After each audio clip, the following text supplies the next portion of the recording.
오늘은 영광된 종말을 준비하는 성도라는 제목으로 말씀을 전하겠습니다. 오늘 읽은 본문 다니엘서 5장에는 이 바벨론 제국의 멸망에 대한 내용을 보여주고 있습니다. 바벨론 제국이 이제 멸망하게 된 것이죠. 이 바벨론 제국의 멸망에 한 가지 특징이 있다면 너무나 갑작스럽게, 너무나 허망하게, 너무나 갑자기 멸망했다는 것을 염두에 두시고 우리 본문을 함께 나누기를 원합니다. 1절에 보시면은 벨사살 왕이 그의 귀족 1000명을 위하여 큰 잔치를 베풀고 그 1000명 앞에서 술을 마셨다라고 그렇게 기록하고 있습니다. 자, 이 성경은 바벨론 제국의 마지막 왕을 이 벨사살 왕으로 소개하고 있습니다. 벨사살이 마지막 왕이었다, 그런 얘기죠. 그런데 이 벨사살 이 인물 때문에 한때 기독교 성경이 신화였다라는 그런 비판을 받은 적이 있습니다. 왜냐하면 일반 역사 속에서 볼 때 바벨론 제국의 마지막 왕은 나보니두스였다라고 설명하기 때문입니다.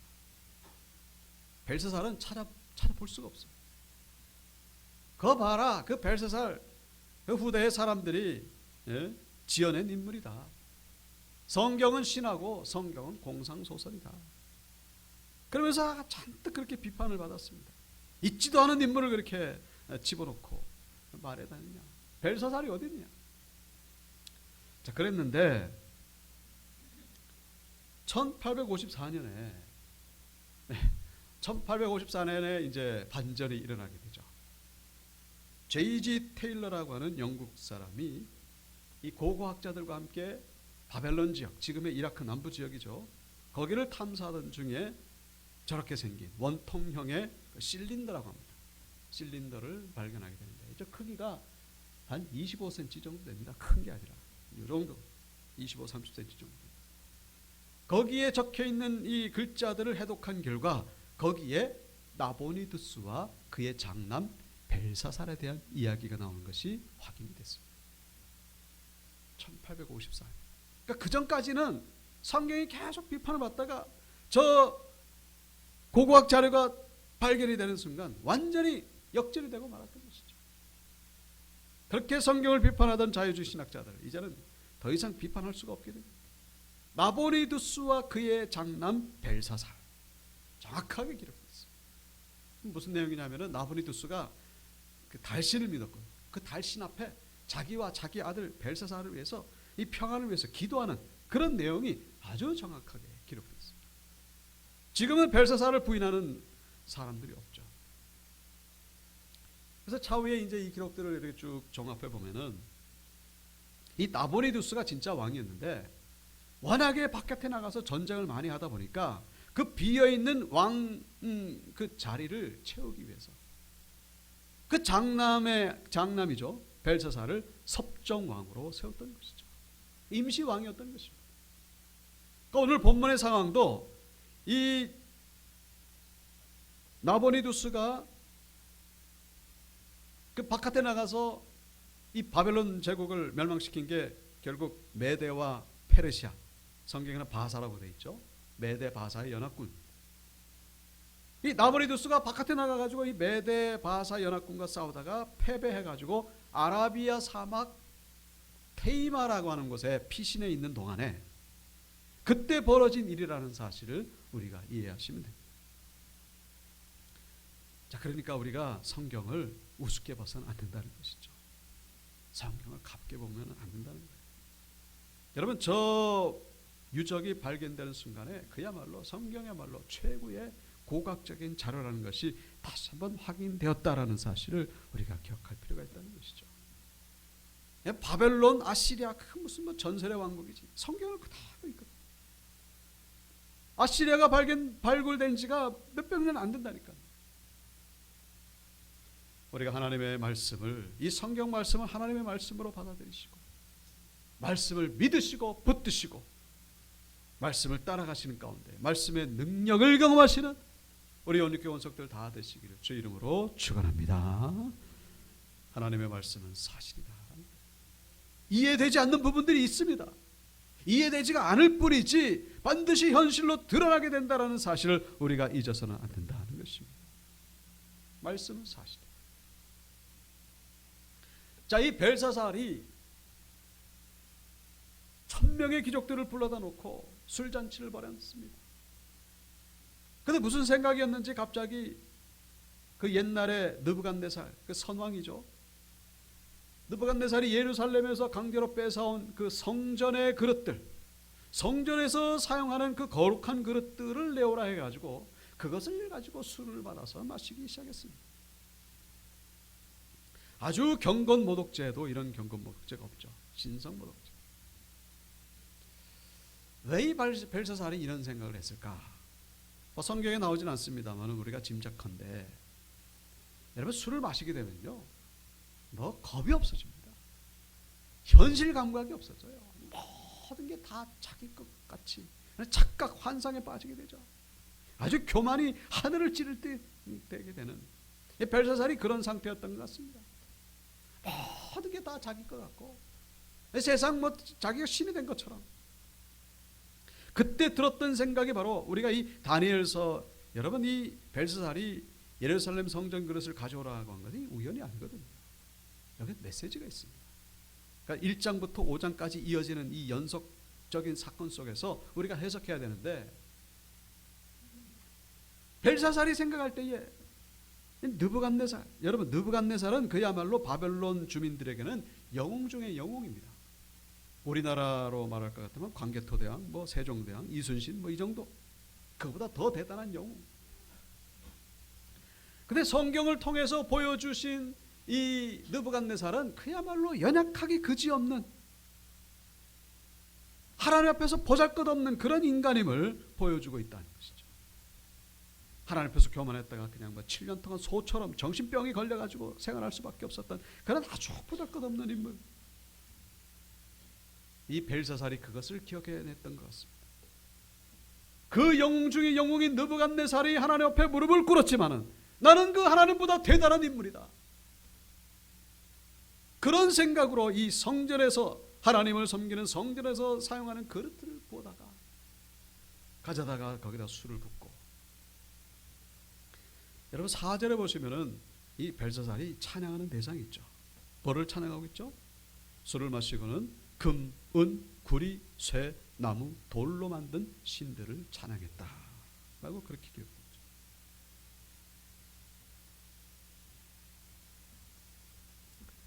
여러분, 이 금, 은, 구리, 쇠, 나무, 돌 하면은 생각나는 게 있죠.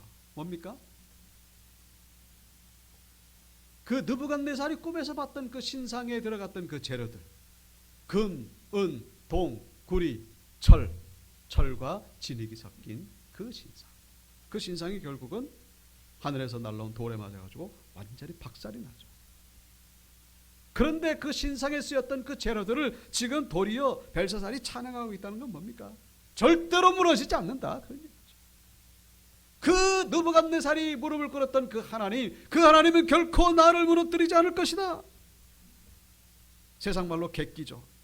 호기에 빠져가지고 그런 신들을 찬양하고, 의도적인 거죠. 하나님을 향한 반역이고, 하나님을 향한 반항이고 도전임을 우리가 해석해 볼 수가 있는 것이죠. 술이 들어가니까 제정신이 아니에요. 하나님을 향해 반역하고 있는 그 모습. 자, 그런데 이런 이 객기와 호기는 얼마 못 가서 완전히 두려움으로 바뀌게 됩니다. 왜요?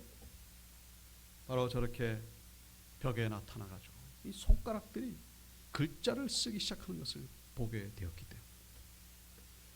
자, 그래서 6절에 보시면 왕이 즐기던 얼굴빛이 변하고 그 생각이 변하여 넓적다리가 녹는 듯하고 그의 무릎이 서로 부딪혔다라고 그렇게 기록되어 있죠. 그렇게 교만하고 그렇게 허풍을 떨고 그렇게 자신만만하던 그 모습은 온데간데 없이 사라지고 완전히 공포에 사로잡힌. 여러분, 이것이 인간의 현실이라는 사실, 이것이 본질입니다. 하나님이 이걸 툭 쳐버리면요, 그냥 완전히 그냥 두려움 속에 빠지는 것이 이 연약한 인간임을 우리에게 그대로 보여주고 있는 것이죠. 이렇게 약한 것이 사람이라는 사실. 그 손가락들이 나타나가지고 글자를 쓰는 거 보니까 이게 뭐 아마 본능적으로 느꼈던 것 같습니다. 그 하나님을 향해 도전하다가 하나님이 지금 나타난 것이 아닌가, 완전히 공포 가운데 빠졌죠. 그래서 이 벨사살이 제국의 또 이 느부갓네살이 그랬던 것처럼 술객과 점쟁이들을 불러다가 도대체 저 글자가 뭐냐, 저 글자를 해석하는 자에게 이 나라의 셋째 통치자로 삼을 것이다. 왜 셋째 통치자입니까? 첫째 통치자는 나보니두스고 둘째는 벨사살이고 그 다음이니까 셋째 통치자죠.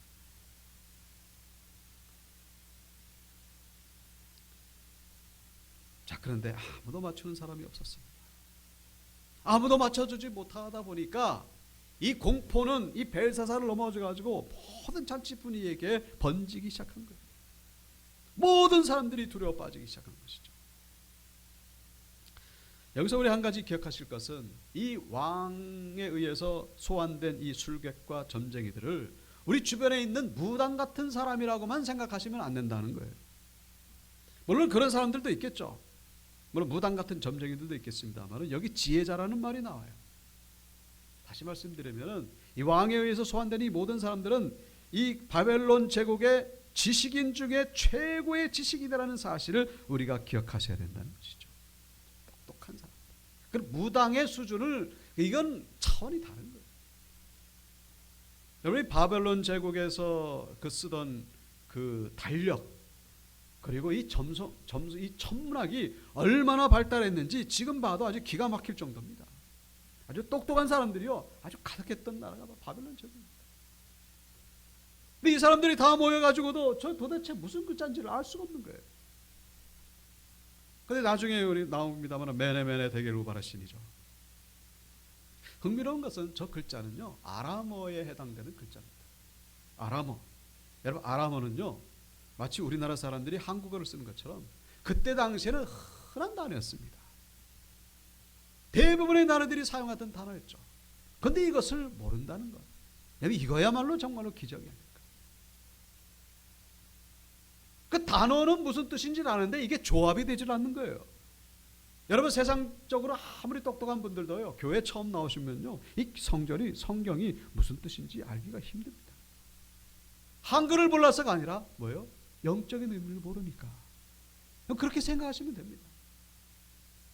글자는 아는데 도대체 저것이 무슨 의미를 해석이 안 되는 거예요. 해석이. 여러분, 이 세상은 세상의 지식만 가지고 사는 것이 아니라 하나님의 계시와 성령의 감동이 있어야만 온전히 살게 된다는 사실을 잊지 마시기를 주님의 이름으로 축원합니다. 반드시 하나님의 계시와 성령의 감동이 있어야만 우리가 살게 되는 거예요. 세상 지식 물론 중요하죠. 한계가 있습니다. 오늘 본문이 보여주잖아요. 이 똑똑한 사람들이 다 모여서도 저거를 못 해석을 하는 거예요. 왜요? 하나님이 쓰신 글자니까. 바라기는 우리 온육교회 성도님들 계속해서 예배드리시고 말씀 보시고 기도하는 가운데에 하나님의 지식으로 충만한, 성령의 감동으로 충만한 권속들 다 되시기를 주의 이름으로 축원합니다. 자, 그 누구도 알아맞추지 못하니까 공포가 그냥 삽시간에 번졌는데 이 상황에서 등장한 인물이 바로 10절에 보시는 왕비였습니다. 왕비가 그때 등장하죠. 이 왕비는 벨사살의 아내가 아니고 이 나보니두스의 아내, 그러니까 벨사살의 모친이 되는 그런 왕비죠. 이 왕비가 들어와 가지고는 상황 파악을 하고서는 누구를 소개합니까? 바로 다니엘을 소개합니다. 다니엘을 부르소서 그가 능히 이 글자를 해석해 드리겠나이다. 알려드릴 것입니다. 자, 다니엘의 부름을 받았습니다. 이때 다니엘의 나이가 한 80세, 90세 정도 됩니다. 왜냐하면 시간이 워낙에 흘렀으니까. 그런데 이 다니엘이 글자를 해석하기에 앞서서 먼저 이 왕을 책망하기 시작합니다.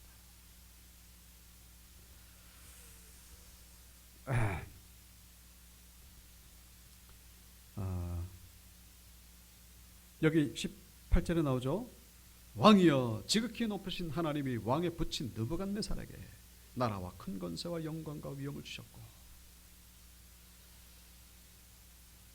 당신의 선조인 이 느부갓네살이 하나님 앞에 그렇게 교만을 떨다가 하나님의 심판을 받아가지고 7년 동안 소처럼 생활했던 그것을 당신이 알면서도 지금 이런 짓을 하고 있느냐 하면서 다니엘이 아주 무섭게, 여러분 그때 당시에 이 보통 사람들은 벨사살에게 이런 행동을 한다는 건 상상도 못할 일이죠. 그야말로 성령의 감동이 된 그런 다니엘의 모습. 다니엘이 이렇게 책망을 했던 것은 아마 거룩한 분노 때문이었던 것 같습니다. 서두에 말씀드린 대로 이 벨사살이 하나님을 향하여 도전하고 반역을 저지르는 그 모습이 있는 것을 알았기 때문에 다니엘은 책망할 수밖에 없었던 것이죠. 당신의 선조 느부갓네살이 하나님의 심판을 받았던 것을 알면서도 지금 이 짓을 하고 있느냐면 그 얘기를 지금 하고 있는 것이죠.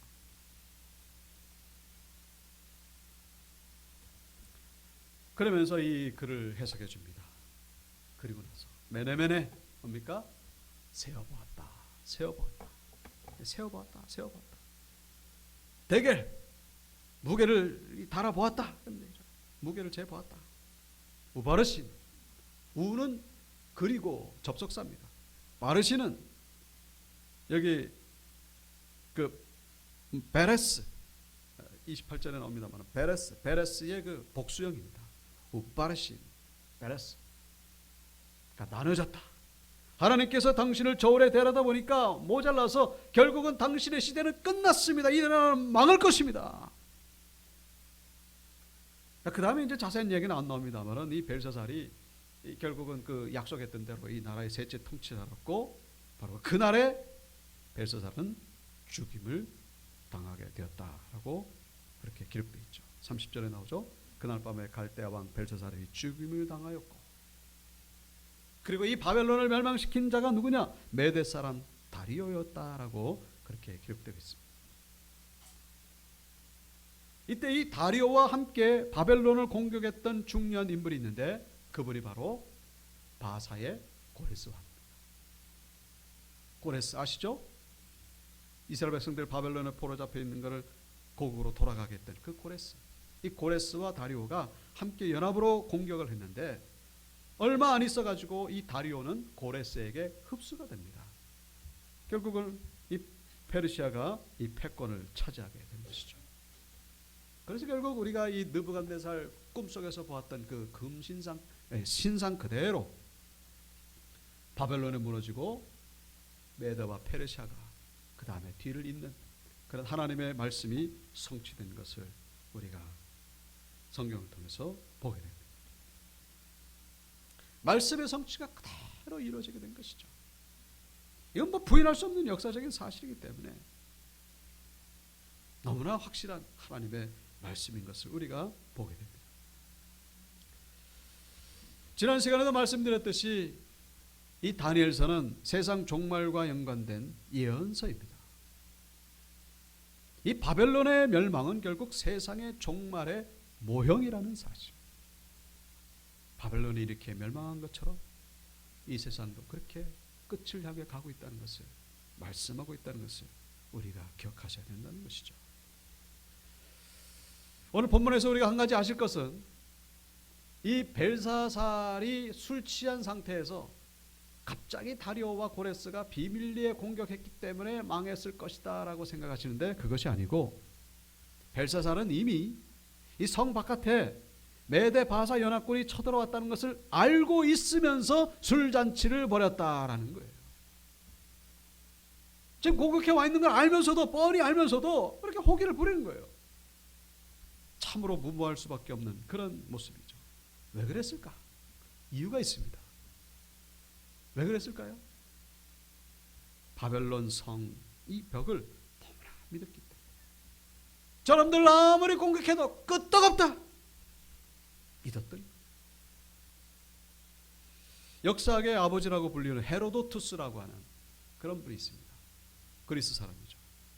헤로도투스가 쓴 기록에 의하면은 이 바벨론 성이 얼마나 대단한지를 잘 보여주고 있는데 사각형 모양인데 한 변의 길이가 24km, 그러니까 성둘레가 전체 한 90km 정도 되죠. 한 서울만한 그런 크기의 바벨론 성인데 그때 당시로는 어마어마한 규모의 그런 성입니다. 중요한 것은 성벽입니다. 성벽. 헤로도투스의 기록에 의하면요, 성벽 두께가 30m, 높이가 100m. 근데 이건 좀 과장된 것 같아요. 100m의 성벽의 높이에다가 30m 두께. 그래서 이걸 한 5분의 1 정도만 축소를 해도 성벽이 6m가 됩니다. 두께 6m, 그리고 높이가 20m. 근데 이것이 3중으로 돼 있어요. 3중으로. 그리고 더 중요한 것은 이 성벽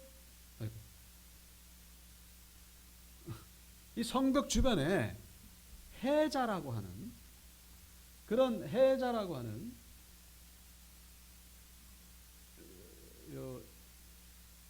성벽 주변에 이 강물이 흐르고 있습니다. 해자라고 하는데 인공 강물이죠. 그러니까 성벽을 공격하기 위해서는 저 강물을 건너야 되는데 저 폭이 30m입니다. 그러니까 이 강을 건너다가 이 성벽 위에서 쏘아대는 화살에 맞서서 이제 공격을 못하니까 그야말로 난공불락. 그리고 바벨론 성 안에는 유브라데 강이 흐르고 있고 성벽 위에는 30m 간격으로 망루가 서 있고 그리고 성 안에는 10년어치의 먹을 양식이 비축되어 있고 이것을 알고 있는 이 벨사살이었기 때문에 쳐들어가면 쳐들어와라. 너희들은 쳐들어와라. 우리는 잔치를 벌이겠다. 마음 놓고 술을 마시고 알고 있으면서. 자, 그런데 이 다리오와 고레스가 어떻게 공격을 했냐면은 바로 저 해자 인공 강물을 없애버린 겁니다. 어떻게 해요? 저 유브라데 강 상류에서 물길을 다른 쪽으로 돌렸던 것이죠. 물길을 돌리니까 저 성벽 둘레로 흘러야 될 강물이 없어지니까 점점 줄어들게 된 거예요. 무릎 높이의 그런 물이 되었을 때 바벨론 군사들이 걸어서 성벽을 공격하게 됐고 또 특별히 성벽 안에서 도와주는 사람들이 있었는데 그게 누구냐? 바로 바벨론 주신인 마르둑 제사장. 바벨론 사람들이 섬겼던 신이 바로 마르둑입니다. 그런데 마르둑 제사장들이 페르시아 군사들을 도와줬어요. 왜냐? 나보니두스 말씀드렸죠. 이 나보니두스가 어떻게 된 게 마르둑을 버리고 달신을 섬긴 거예요. 그러니까 여기에 불만을 풀었던 마르둑 제사장들이 페르시아 군대가 공격한다 하니까 얼싸좋다 하고 성문을 열어주고 환영을 했던 것이죠.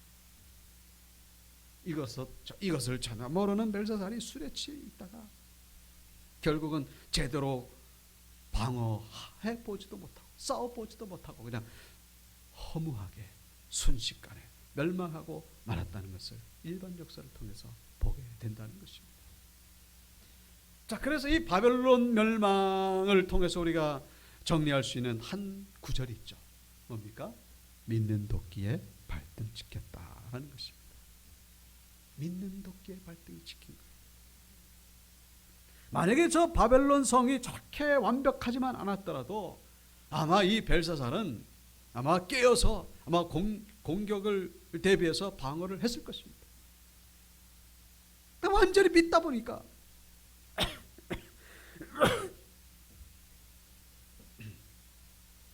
거기에 취한 상태에서 허무하게 멸망당한 것을 성경은 우리에게 보여주고 있죠. 계시록 18장입니다. 힘찬 음성으로 외치리되 무너졌도다 무너졌도다 큰 성 바벨론이여 귀신의 처소와 각종 더러운 영이 모이는 곳과 각종 더럽고 가증한 새들이 모이는 곳이 되었도다.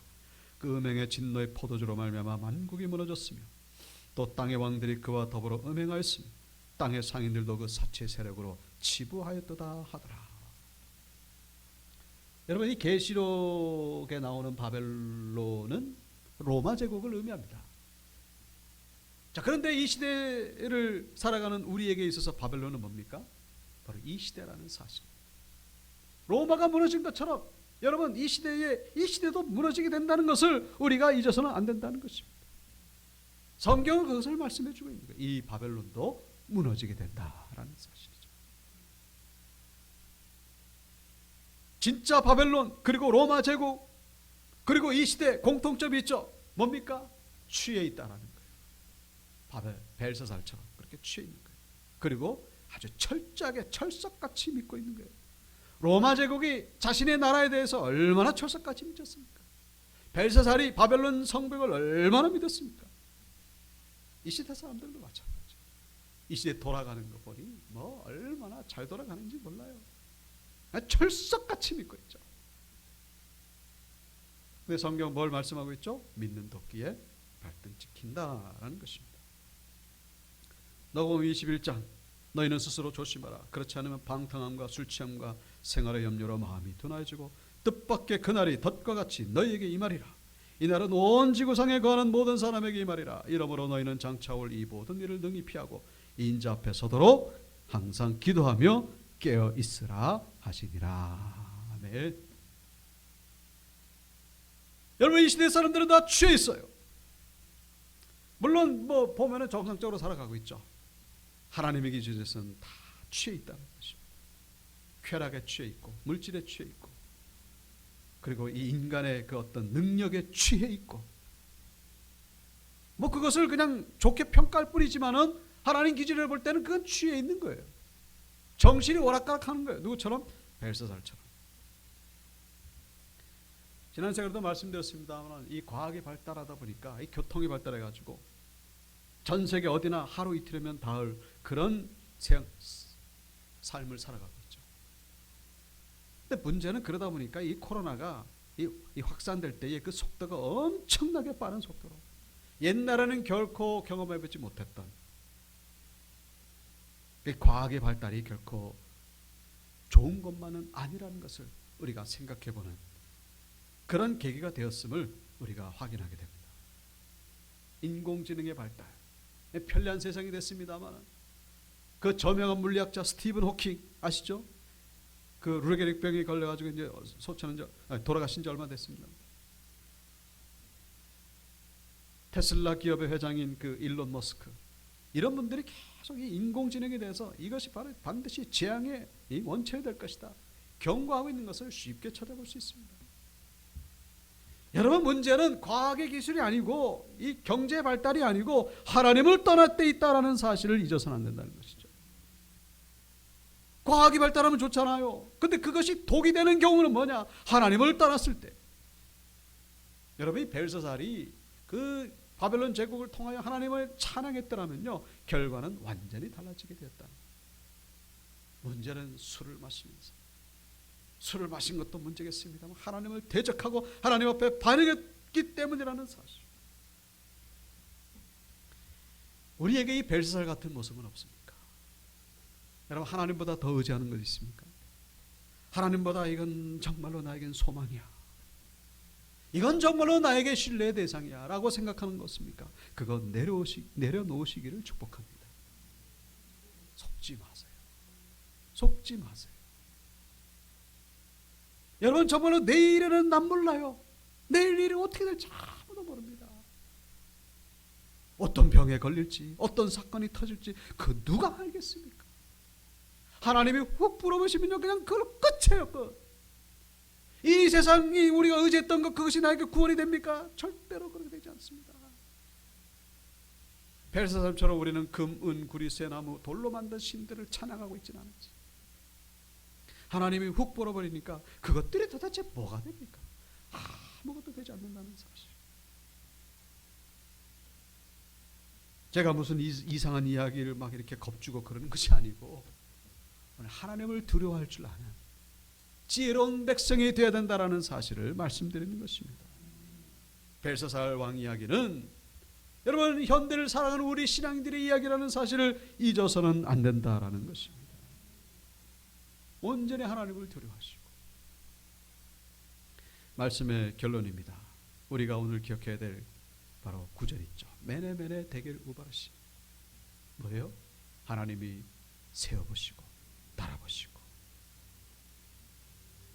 벨사살만 재어보시는 것이 아니라 우리도 저울에 달아보신다라는 사실. 하나님이 원하시는 그 기준이 있어요. 너무 가벼워서도 안 되고 너무 무거워서도 안 됩니다. 우리를 무겁게 하는 것이 있죠. 뭐가 우리를 무겁게 합니까? 죄의 짐이 우리를 무겁게 한다. 그건 탈락이에요. 죄의 짐을 벗어버려야 됩니다. 날마다 예수님의 보혈로, 예수님의 십자가의 보혈로 죄 씻음 받는 회개 기도를 드려야 된다는 사실입니다. 우리가 기도할 때 회개 기도는 절대로 빠지면 안 돼요. 그래서 우리는 가볍게 해야 됩니다. 영적인 무게. 그리고 우리는 어느 정도 무게가 나가야 돼요. 은혜의 무게, 믿음의 무게, 충성의 무게, 헌신의 무게, 감사와 기쁨과 소망의 무게. 이 믿음의 무게가 나가질 않으면요, 그것도 불합격이 되는 거예요. 4세기의 성자 율리우스가 어느 날 꿈속에서 천사를 만났는데 천사가 말하기를, 너 예수님 얼마나 사랑하는지 심장을 한번 꺼내봐라. 무게 좀 달아보겠다고. 그 심장을 꺼내서 드렸더니 무게를 답니다. 총 20무게 가운데에 욕심이 5, 의심이 5, 근심 걱정이 5, 자기 자랑이 3, 예수님에 대한 사랑은 2밖에 되지 않는다는 것을 보고서 깜짝 놀라가지고 깨가지고 회개하고 하나님 앞에 새로운 사람으로 거듭났다고 해요. 그런 이야기가 있습니다. 말씀을 바칩니다. 여러분, 우리는 벨사살 같은 이런 최후를 맞이하는 자들이 아니라 벨사살 앞에서도 하나님의 말씀을 선포했던 그 다니엘처럼, 다니엘이 정말 용기를 가지고 이렇게 선포할 수 있던 이유는 뭡니까? 바로 그에게는 그 영광된 종말이 기다리고 있었기 때문이라는 사실입니다. 우리 온유교회 성도님들 날마다 깨어서 기도하는 가운데 믿음 잘 지키셔서 다니엘처럼 영광된 종말을 준비하시는 모든 성도님들 다 되시기를 주의 이름으로 축원합니다.